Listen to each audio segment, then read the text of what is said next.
Hello प्यारे बच्चों, आज मैं फिर हाजिर हो गई हूँ आपके सामने अपना अगला वीडियो लेकर। पाठ तुलसीदास, लंका कांड, मंदोदरी की रावण को सीख। आज ये आखिरी वीडियो ऑडियो है और इसके बाद हम अगला चैप्टर शुरू करेंगे। जेहि जलनाथ बंधायो हेला, उतरे प्रभु दल सहित सुबेला। कारुणिक दिनकर कुलकेतु, दूत पठायो तब हित हेतु। मंदोदरी रावण को समझाते हुए कह रही है, जेहि जलनाथ बंधायो हेला, जिन्होंने अपनी एक आवाज़ में ही जलनाथ अर्थात समुद्र पर सेतु बांध दिया। उनकी एक आवाज़ पर ही सारी वानर सेना तैयार हो गई और इतने लंबे समुद्र को उन्होंने सेतु बंधन के द्वारा बांध दिया, उस पर पुल बना दिया। उतरे प्रभु दल सहित सुबेला, और भगवान श्री राम अपने दल सहित उस पुल पर होकर श्रीलंका पधार गए और सुबेल पर्वत पर उतर पड़े। कारुणिक दिनकर कुलकेतु, श्री भगवान अत्यंत ही करुणामय हैं, दीन दुखियों पर करुणा करने वाले हैं, जरा जरा सी बात पर पिघल जाते हैं और कभी भी अपने भक्तों को दुख नहीं देते, उनके समस्त दुखों को हर लेते हैं। और वे दिनकर कुल केतु, दिनकर अर्थात सूर्य, सूर्य कुल की केतु के ध्वजावाहक हैं। सूर्य कुल के झंडे को वे लेकर चल रहे हैं, उसको ऊपर ऊंचा उठा रहे हैं। दूत पठायो तव हित हेतु, वे इतने श्री राम के लिए कह रही हैं मंदोदरी रावण से कि वे सूर्य कुल के ध्वजावाहक होने के कारण इतने उच्च स्थान पर आसीन हैं, फिर भी उन्होंने तुम्हारी भलाई के लिए अपने दूत को तुम्हारे पास भेजा समझाने के लिए। सभा माझ जेहि तव बल मथा, और उनके दूत जो हैं वो आ गए आपके यहाँ श्रीलंका में बिना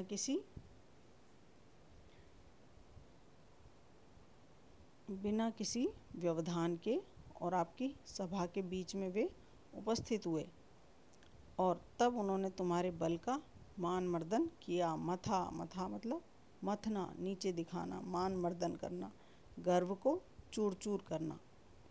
करी बरूथ महु मृगपति जथा, जिस प्रकार से हाथियों के झुंड में जब शेर आ जाता है तो वह हाथियों के झुंड को तितर बितर कर देता है, उसी प्रकार से प्रभु श्री राम के दूतों ने आकर यहाँ पर त्राही त्राही मचाई। उससे क्या आप विदित नहीं हो?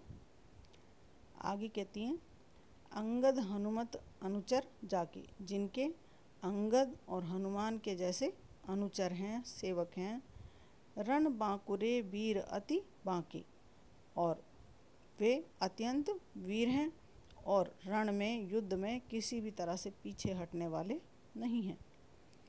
तेहि कह पिय पुनि पुनि नर कहु, हे पिय, हे प्रिय प्राणनाथ, तुम उन श्री भगवान को बार बार साधारण नर कहते हो।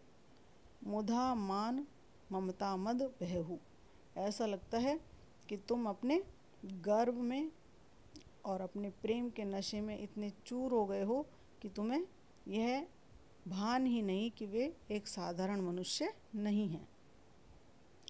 अह कंत कृत राम विरोधा, काल विवश मन उपजन बोधा, कि हे नाथ, हे स्वामी, तुम राम के विरोधी हो गए हो और बार बार राम का विरोध करते हो। ऐसा लगता है कि काल के वश में होकर, काल अर्थात मृत्यु के वश में हो गए हो, इसलिए तुम्हारे मन में बुद्धि पैदा नहीं होती। तुम्हें सामने जो सच्चाई आपके बिल्कुल समक्ष खड़ी है, आप उसका भान ही नहीं कर पा रहे। तो आगे कहती हैं, काल दंड गही काहू न मारा, कि काल का एक अर्थ समय है और एक अर्थ मृत्यु भी है।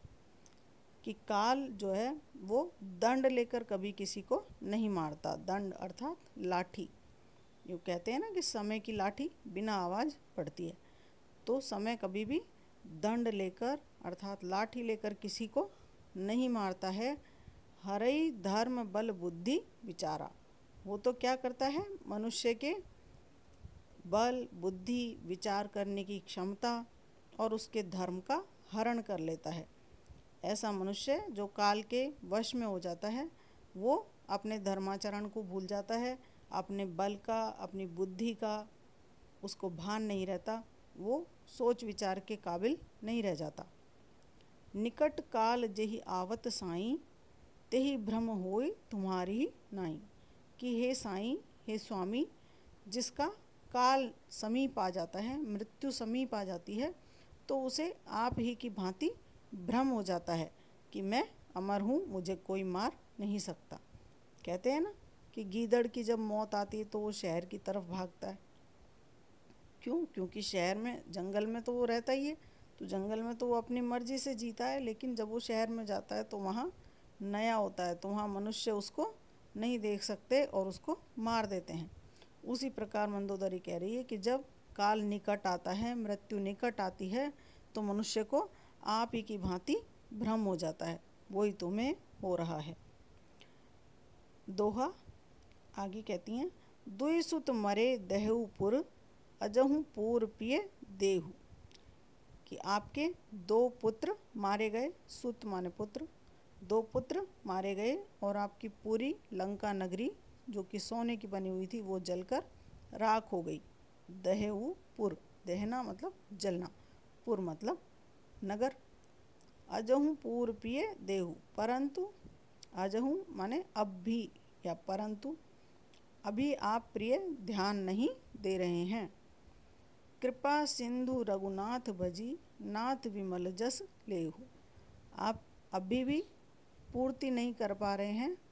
पूर्ति अर्थात अभी भी अपने मन में आप संतुष्ट नहीं हो पा रहे हैं। अभी आपको श्री राम का भय व्याप्त नहीं हो रहा कि वो आपका और क्या क्या बिगाड़ सकते हैं।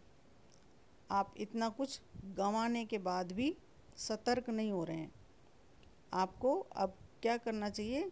कृपा के सिंधु हैं रघुनाथ जी, भगवान राम जो हैं वो कृपा के सिंधु हैं, उनका भजन करना चाहिए ताकि आपकी प्रसिद्धि इस लोक में और परलोक में फैले।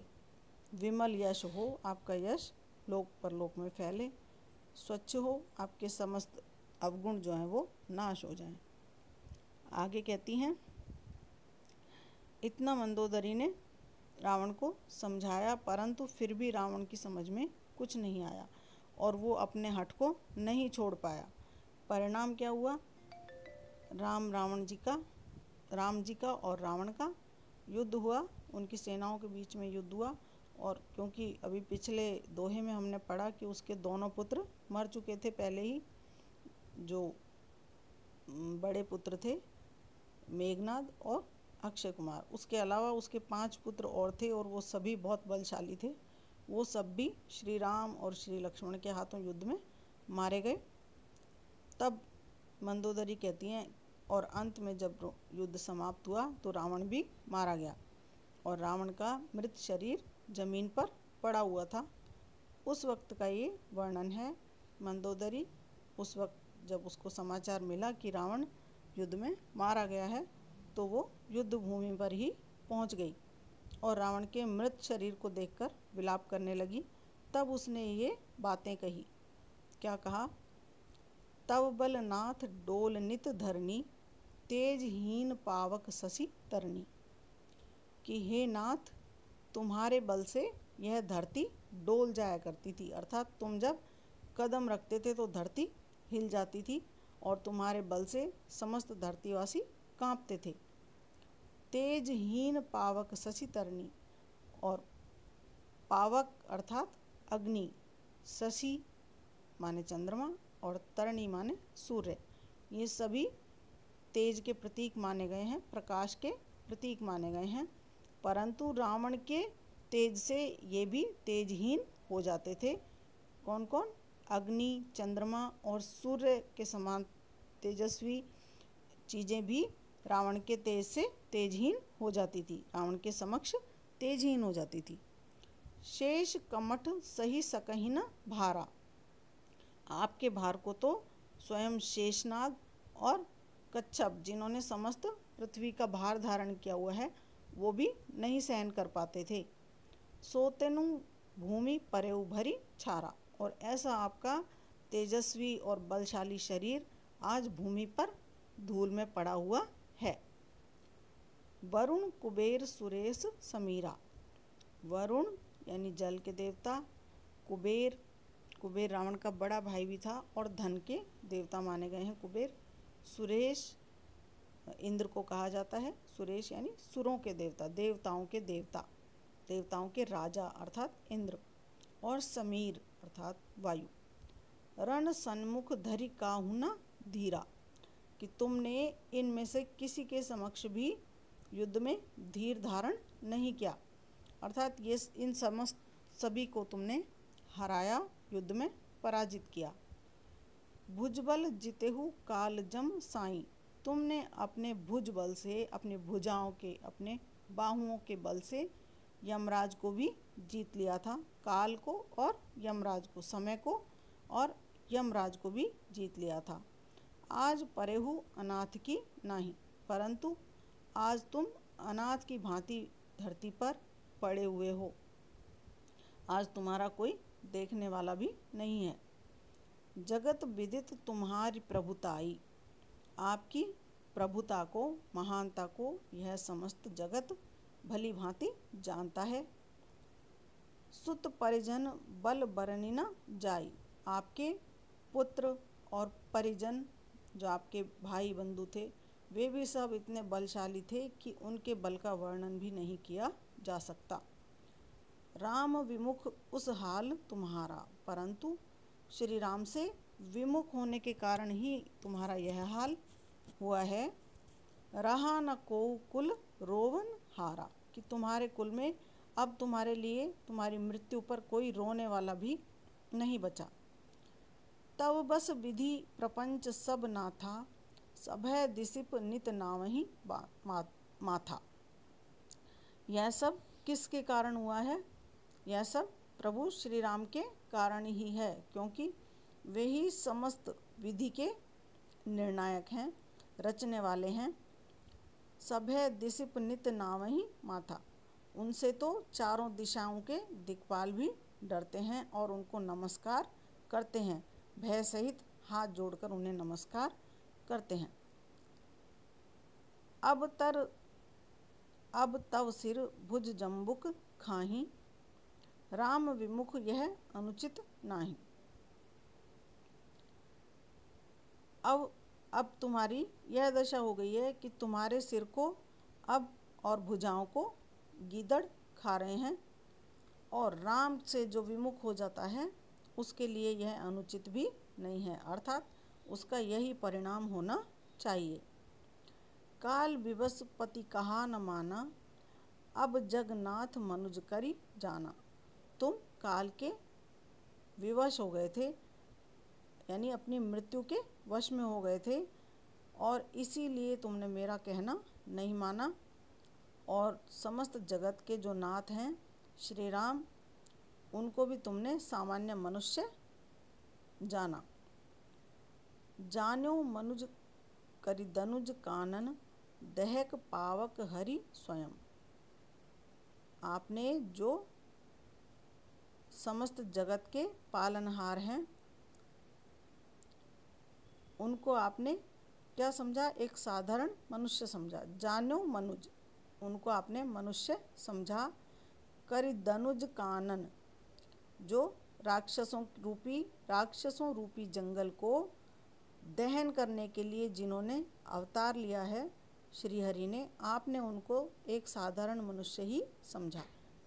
जेहि नमत शिव ब्रह्मादि सुरपिए, भजेहु नहीं करुणामयम।